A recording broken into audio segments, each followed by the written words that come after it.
अस्सलामुअलैकुम guys, welcome back to my channel. आओ बनाएं खाना। आज मैं आप लोगों के लिए लेकर आई हूँ बहुत ही ज़बरदस्त सी खट्टी मीठी जैम, जो बहुत ही टेस्टी लगती है और बहुत ही ज़्यादा फ्लेवरफुल होती है। चलिए हम इसको बनाना स्टार्ट करते हैं। इसमें हम कोई भी प्रिजर्वेटिव यूज़ नहीं करेंगे। हमारे पास है 1 किलो फालसे, जिसको हमने बहुत अच्छी तरीके से धोकर साफ़ कर लिया। उसमें थोड़ी सी डंडियाँ लगी हुई होती हैं, वो हम उसको हटा लेंगे। और अब हम एक मिक्सी जार में इसको डाल रहे हैं।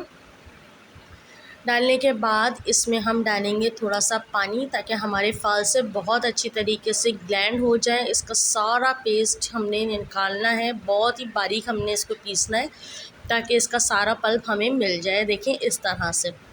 अब हम एक स्ट्रेनर में इसको डालेंगे और इसको बहुत अच्छी तरीके से छान लेंगे।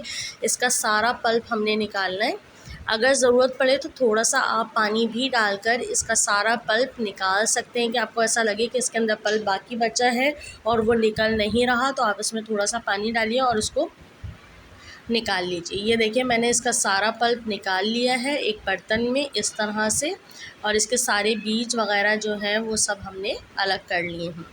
ये देखिए ये हम सारा पल्प हमारे पास आ गया है। अब हम इसको फ्लेम पे रख देंगे, स्लो फ्लेम पे हमने इसको पकाना है। हमारे पास 1 किलो फालसे हैं, तो हम इसमें 3 पाव के करीब चीनी डालेंगे और इसको अच्छी तरीके से मिक्स कर लेंगे। अब हम इसको इतना पकाएंगे कि ये गाढ़ी हो जाए। देखिए ये थोड़ी सी गाढ़ी होना शुरू हो गई है, लेकिन अभी जैम जैसी कंसिस्टेंसी इसकी अभी नहीं आई है। ये देखिए इस तरीके से। अभी हम इसको आधा घंटा और पकाएंगे और बिल्कुल स्लो फ्लेम पे रखना है। और जब ये गाढ़ी अच्छी तरीके से हो जाएगी, ये देखिए चेक करते हैं हम इसको, देखें कितनी अच्छी से ये गाढ़ी हो गई है। हम इसको चमचे से गिरा रहे हैं, तो चमचे पर जैम लगी हुई होनी चाहिए।